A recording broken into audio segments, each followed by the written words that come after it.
Biblia explicada, un recorrido diario por las Sagradas Escrituras. Hoy comenzamos con el libro de Habacuc y estamos a 25 capítulos para completar todo el Antiguo Testamento, la Tanakh, la Biblia hebrea, y nos restan 285 capítulos para completar toda la Biblia. Esta sería la explicación bíblica número 904. Si tú no has tenido la oportunidad de acompañarnos en los videos anteriores, te invito a que vayas viendo esos videos poco a poco para que te coloques al día y nos acompañes hasta completar toda la Sagrada Escritura. Vamos a recordar un poco la historia cronológica de estos profetas que hemos venido estudiando.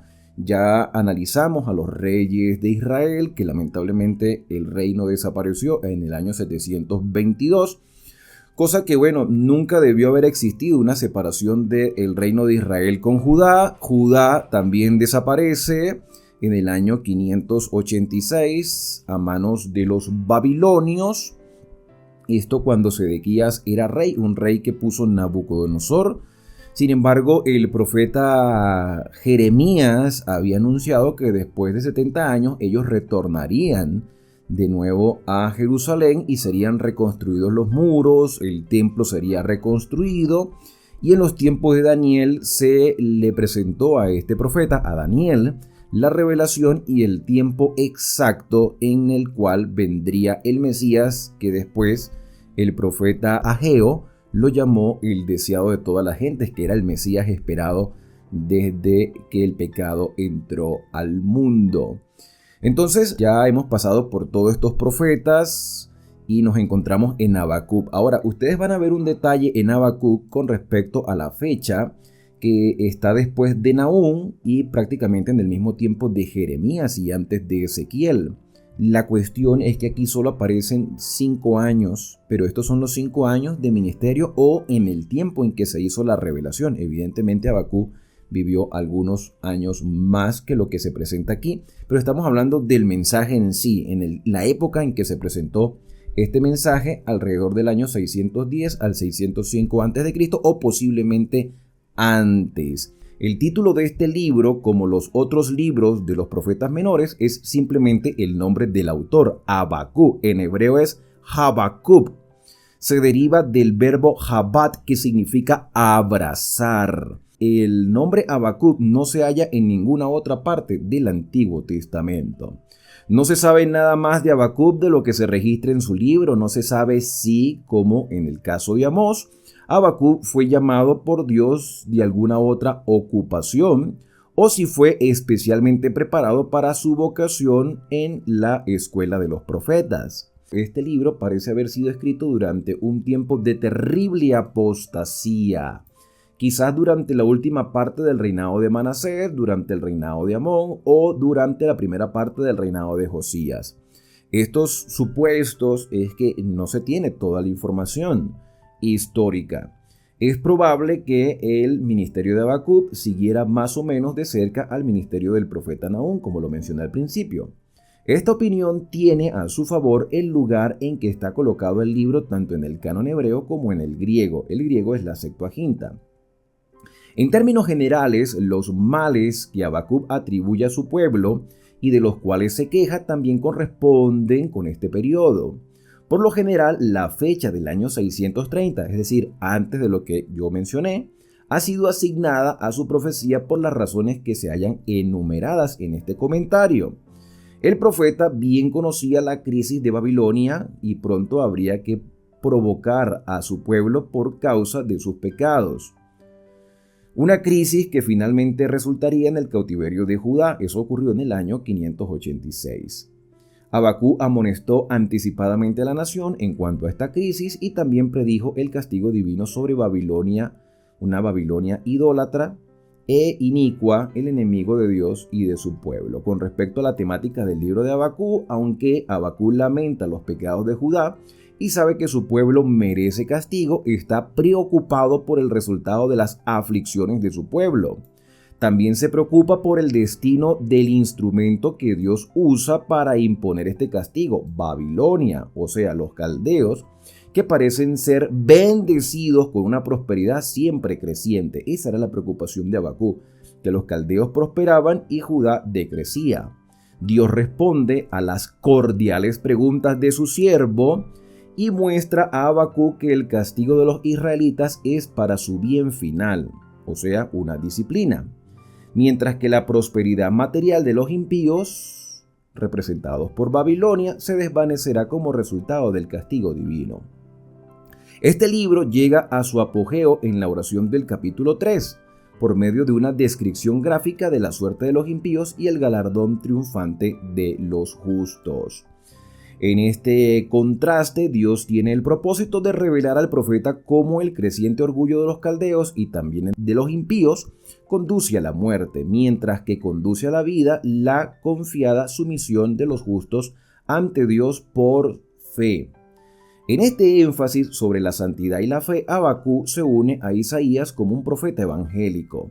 El libro de Habacuc proporciona una solución al problema de por qué Dios permite que prosperen los pecadores, comparable con la solución proporcionada por el libro de Job al problema de por qué Dios permite que sufran los santos.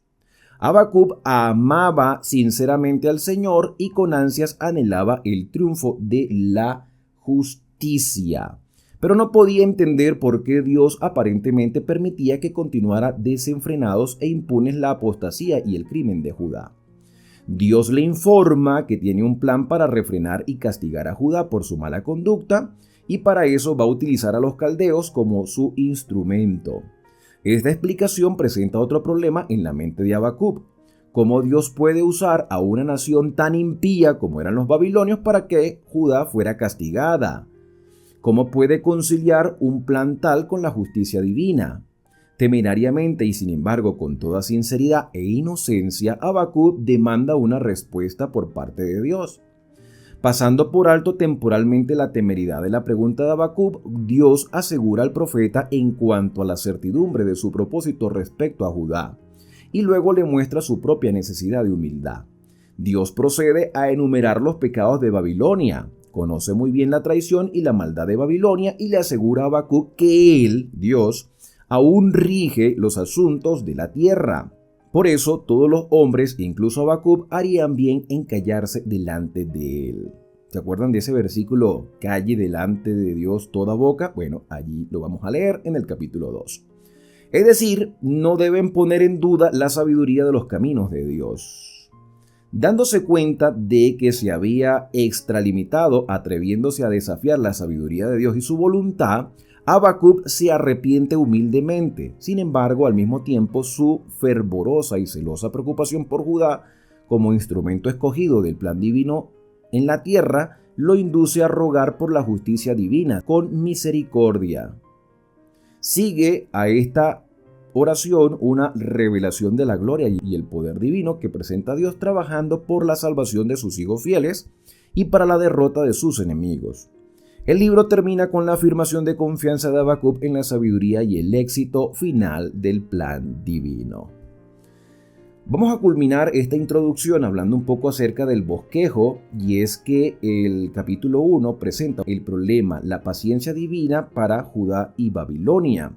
Este capítulo tiene solo 17 versículos, donde nos muestra los primeros 4 la queja de Habacuc respecto a la iniquidad de Judá, el plan de Dios para tratar con Judá en los versículos del 5 hasta el 11, y la protesta de Habacuc contra el plan de Dios en los versículos finales. Después tenemos la solución. Ya saben que el problema está en el capítulo 1, la solución está en el capítulo número 2 y la respuesta en el capítulo 3, o la reacción del profeta. Yo lo veo más como la actitud del profeta ante la respuesta o solución del Señor. Con toda esta amplia introducción, entonces estamos listos para abrir nuestras Biblias en el libro del profeta Habacuc. El capítulo comienza la profecía que vio el profeta. No es muy común, hermanos, que un profeta se autodenomine profeta. Lo vimos en Jeremías cuando él, el escritor, que en este caso era Baruch, lo menciona como el profeta Jeremías. Siempre los profetas fueron muy humildes en su presentación del mensaje, aunque nunca negaron que Dios obraba en ellos. Pero aquí hay una particularidad que vamos a ver también más adelante en otros dos profetas, que ellos se consideran profetas de Dios, y es posible que Habacuc pues haya pasado por una escuela de profetas y que esté ejerciendo este tipo de labor. De hecho, la manera como él se expresa hacia Dios hace ver también que tiene esa confianza con el Señor, con mucho respeto, pero también con la indignación de un hombre de Dios que está viendo las injusticias a su alrededor. De hecho, Habacuc comienza con una interrogante que la vamos a ver repetida en otras ocasiones. Me hace recordar mucho la descripción del sexto sello de Apocalipsis. ¿Hasta cuándo? ¿Hasta cuándo? Que también es una pregunta que se presenta en la profecía de las 2300 tardes y mañanas. ¿Hasta cuándo? Como una expresión de, Señor, ya queremos fin para esta situación. No aguantamos más, no resistimos más. ¿Hasta cuándo, oh Jehová, clamaré?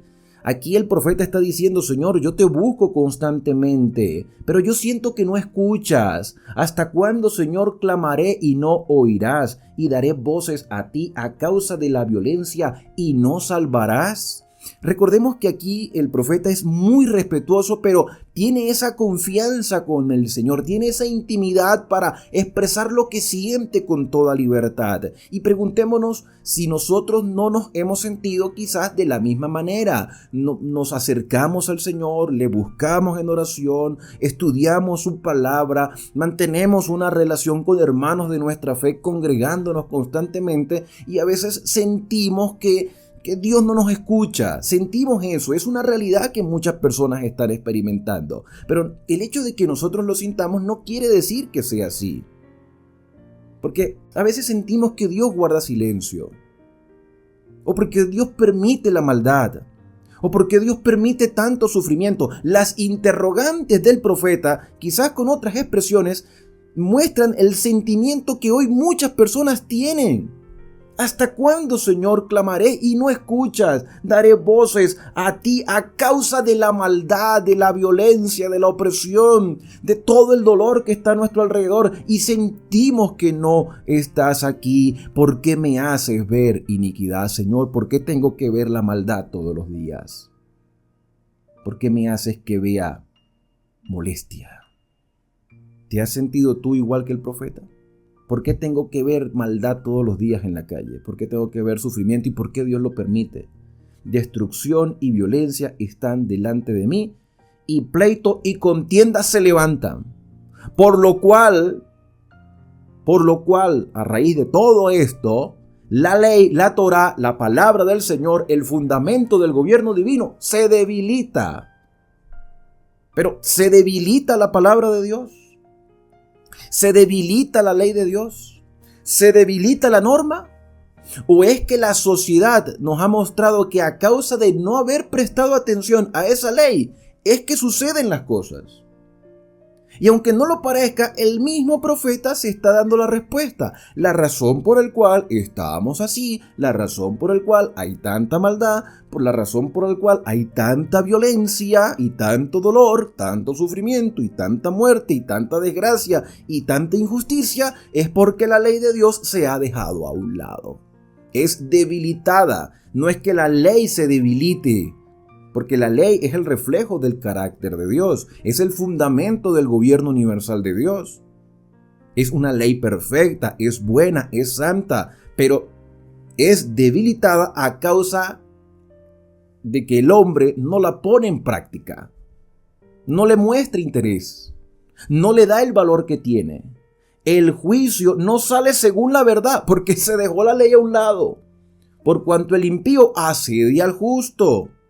Entonces por eso sale torcida la justicia, porque las personas consideran que tú, Señor, ya no escuchas. Entonces en estos primeros 4 versículos vemos esa indignación del profeta.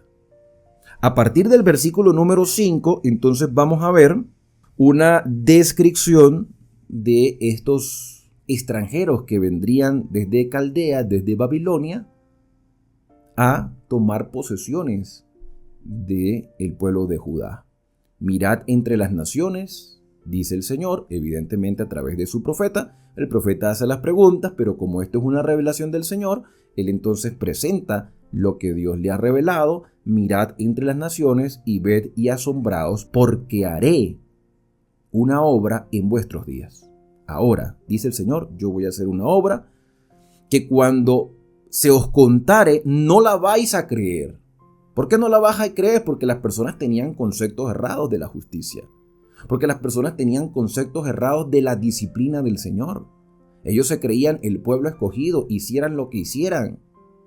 Y estaban sufriendo a causa de haber debilitado la ley. Y el Señor dice, mira, yo voy a obrar de una manera que ustedes no lo van a creer, porque en realidad no me conocen. De hecho, esto de no conocer al Señor ha sido constantemente repetitivo en profetas anteriores. Porque aquí yo levanto a los caldeos. No puede ser que tú tengas que utilizar, Señor, a una nación enemiga, a una nación que en realidad sí no te conoce, para castigarnos a ti que decimos que sí te conocemos. Pero es que en realidad Judá no conocía a Dios. Entonces él utiliza a una nación que debió haber recibido igual que Nínive, y este es mi concepto, hermanos, que yo estoy compartiendo con ustedes, porque ya hemos pasado por 900 capítulos y nos hemos dado cuenta que Israel no cumplió la misión que se le había encomendado de ser una bendición para las demás naciones. Y lo vimos con Jonás en Nínive, que no quería ir a Nínive. Así que Israel, Judá, no cumplió la misión y los caldeos no conocían a Jehová. ¿Cuándo Nabucodonosor, rey de Babilonia, conoció a Jehová? Gracias a Daniel estando ya en Babilonia. Y Dios salvó a Nabucodonosor. Porque la idea era que Judá cumpliera una misión, pero ya que no la cumplió, entonces mira, vienen las consecuencias. Los caldeos no conocen al Señor, aunque los caldeos serían los instrumentos del Señor para castigar a su propio pueblo. Porque aquí yo levanto a los caldeos, nación cruel. Dios sabía quién eran los caldeos. Nación cruel y presurosa. O sea, que está deseosa de conquistar. Que camina por la anchura de la tierra para poseer moradas ajenas. Formidable es y terrible.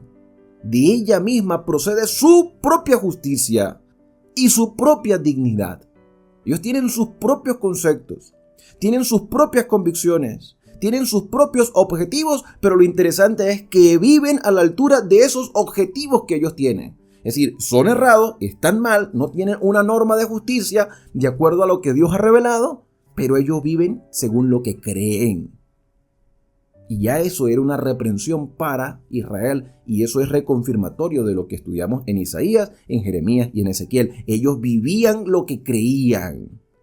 Israel no vivía lo que creía, ni siquiera sabía Israel en qué creía, porque habían adoptado las costumbres de otras naciones. Sus caballos eran más ligeros que leopardos, ágiles, rápidos, bien entrenados y más feroces que lobos nocturnos, rapaces, conquistadores. Nada los detenía en sus objetivos y sus jinetes se multiplicarán. Vendrán de lejos sus jinetes y volarán como águilas presurosas para tomar la presa. Se apresuran a devorar. Versículo 9. Toda ella vendrá a la presa, es decir, Caldea, Babilonia vendrá a tomar Jerusalén. El terror va delante de ella y recogerá cautivos como arena. Van conquistando territorios, porque ese era el objetivo de Babilonia, conquistar territorios como la arena, abundante. Y fíjate que, aunque no lo parezca, este versículo es una reprensión para Judá. Dios le había dicho a Abraham, Abraham, por medio de ti serán benditas todas las familias de la tierra. Y multiplicaré tu descendencia para que esa abundancia de personas sean una bendición. Pero ya que no fueron una bendición, entonces la maldición va a caer sobre ustedes. Los enemigos vendrán, los conquistarán, llevarán cautivos como arena. Esa arena que debió haber sido una luz al mundo, un testimonio, ahora se convertían en cautivos. Y esto también es una reprensión para nosotros. Y les voy a explicar por qué. Como cristianos, yo soy cristiano y estoy feliz de ser cristiano. Soy un cristiano que cree que todo el Antiguo Testamento está vigente. De hecho, no es Antiguo Testamento, es la Biblia hebrea, está vigente. Creo que Jesucristo es Dios. Y creo que mi humanidad es frágil y débil, pero el Señor ha dejado al Espíritu Santo para transformarnos. Cuando yo vivo esa experiencia, cuando paso por esas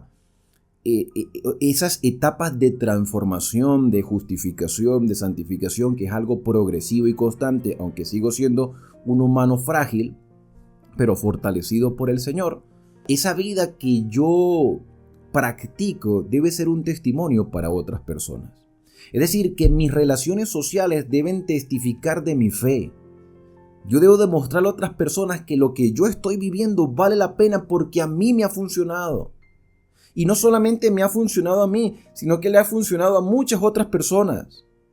Pero cuando hay conceptos errados de la salvación, del perdón, incluso de la religiosidad de las congregaciones, nos conformamos simplemente a participar de servicios religiosos, disfrutamos el servicio religioso, escuchamos las enseñanzas de los predicadores y después retornamos a nuestras actividades como si nada hubiese pasado. Como si no hubiese un llamado a una reforma, a un cambio en nuestra vida. Hay personas que ni siquiera saben que somos cristianos o creyentes, porque no hay una diferencia en nuestra manera de vivir externamente. Simplemente vamos a una reunión, participamos de un servicio, sentimos que ya cumplimos con el Señor y seguimos nuestra vida normal. Bueno, eso mismo sucedía en Judá. Entonces nosotros tenemos que cumplir una misión, ser una luz al mundo. Nosotros somos los instrumentos del Señor para ayudar a otras personas en el camino de la salvación. Pero ya que eso no sucedió en el pasado, Dios nos los confiere ahora, pero nos advierte que si no cumplimos nuestra parte, entonces también vamos a ser cautivos de las circunstancias que están a nuestro alrededor. Dice el versículo número 10, encarcelará Caldea, Babilonia, a los reyes. Ya sabemos que después de la muerte de Josías, Israel, Judá, se volvió un desastre con los hijos de Josías y con uno de sus nietos, Joaquín, y con Sedequías, y bueno, y eso fue un desastre total de esos reyes que a la final terminaron, uno de ellos, Sedequías, llevado cautivo a Babilonia y le sacaron los ojos. Escarnecerán a los reyes y a los príncipes, de los príncipes harán burla, se reirá de toda fortaleza y levantará terraplén y la tomará. Es decir, serán personas que tendrán estrategias militares al punto de subyugar a cualquier nación, y en este caso Judá. Luego pasará como el huracán y ofenderá atribuyendo su fuerza a su Dios. Cuando nosotros estudiamos el libro del profeta Daniel, nos dimos cuenta que Nabucodonosor, por más luz que recibió en el capítulo 2, con el sueño que él tuvo y que Daniel se lo interpretó, en el capítulo 3 él levantó una estatua para su Dios, para Marduk, para Bel. Y toda la fuerza que tenía Babilonia, en el capítulo 4 vimos cómo el orgullo de Nabucodonosor hacía expresar de que era su fuerza que le había dado esas conquistas, ese poder, y él se creía que era la reencarnación o el favorito de los dioses. Se le atribuían a sus dioses babilonios la conquista cuando era Dios que había quitado la protección de Judá. Entonces Dios le dice a Habacuc, ¿tú crees que yo no conozco en realidad lo que está pasando? ¿Tú crees que a mí no me duele la situación que ustedes están viviendo? ¿Tú crees que yo no sé la realidad que están experimentando los caldeos? Yo lo conozco todo.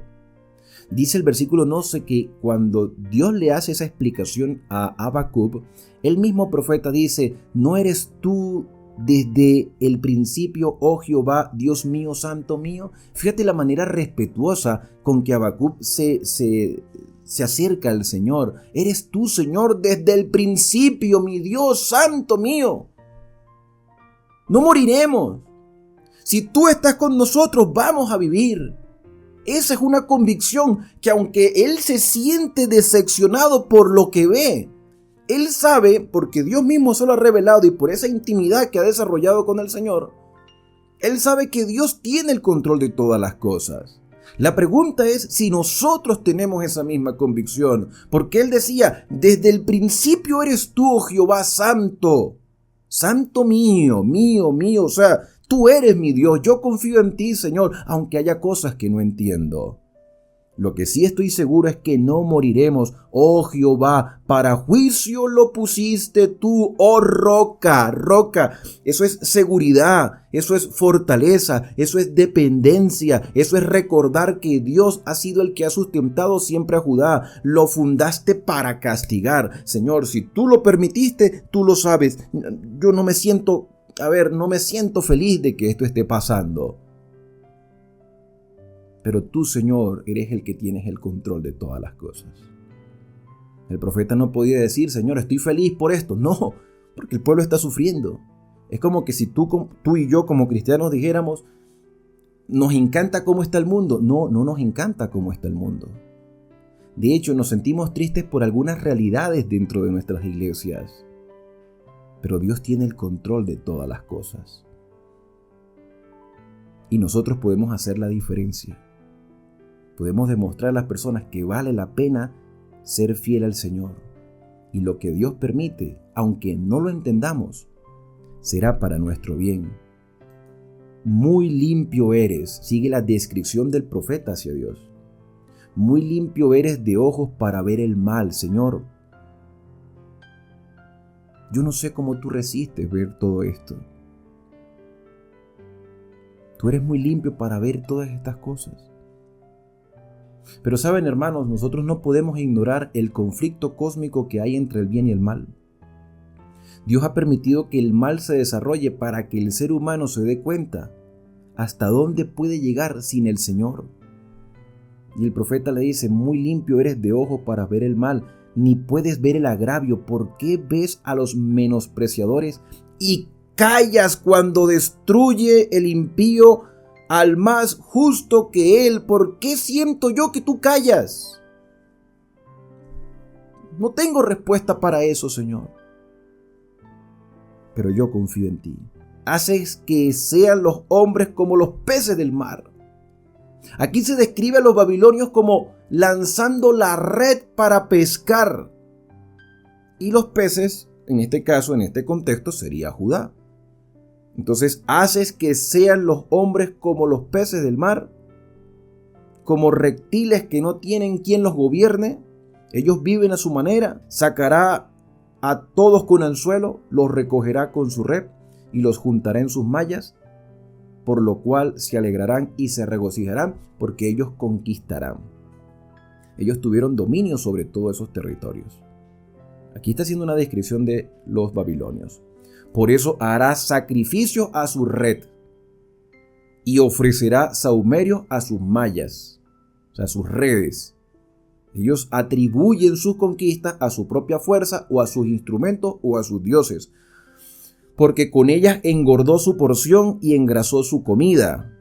Vaciará por eso su red, no tendrá piedad de aniquilar naciones continuamente. Dios sabía exactamente esto. Y el profeta lo está expresando. Ahora, echemos una mirada a nuestro alrededor. Veamos hoy en día a nuestros gobernantes. Veamos hoy en día incluso a nuestros líderes espirituales. Veamos hoy la sociedad en general y el mundo nos parecerá totalmente desastroso. Un desastre total. Y a veces sentimos que los que queremos ser fieles, las cosas no salen como queremos o pensamos que deberían salir. Pero podemos tener la seguridad de que Dios está a nuestro lado ayudándonos. Es posible que tú no entiendas hoy lo que sucede, pero Dios tiene el control de todas las cosas. Lo que yo no conozco, el Señor lo conoce. Lo que yo no sé, el Señor lo sabe. La solución a nuestros problemas quizás se escapan de nuestras manos, pero Dios tiene la solución.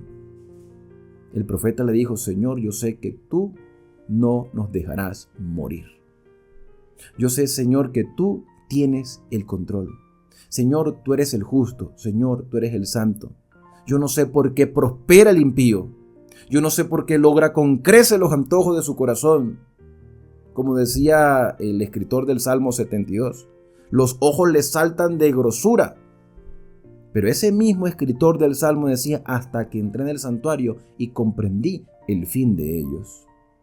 Mis queridos hermanos, Dios tiene un tiempo para ponerle fin al pecado y a la maldad.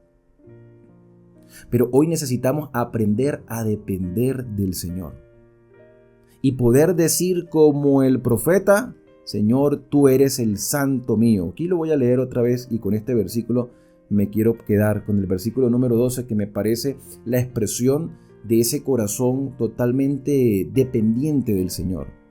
¿No eres tú desde el principio, oh Jehová, Dios mío, santo mío? Tú eres mi Dios. Yo confío en ti.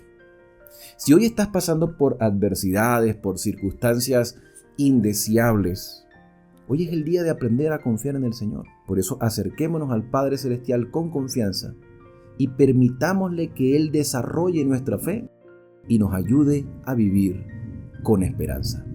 Por supuesto que este relato no ha terminado y lo vamos a continuar en el capítulo 2, y en el capítulo 3 veremos la reacción final de este profeta del Señor. Por eso te invito a que me acompañes en el próximo estudio, y que Dios te bendiga y te guarde, que haga resplandecer Dios su rostro sobre ti y que tenga de ti misericordia. Que el Señor alce sobre ti su rostro y ponga en ti paz.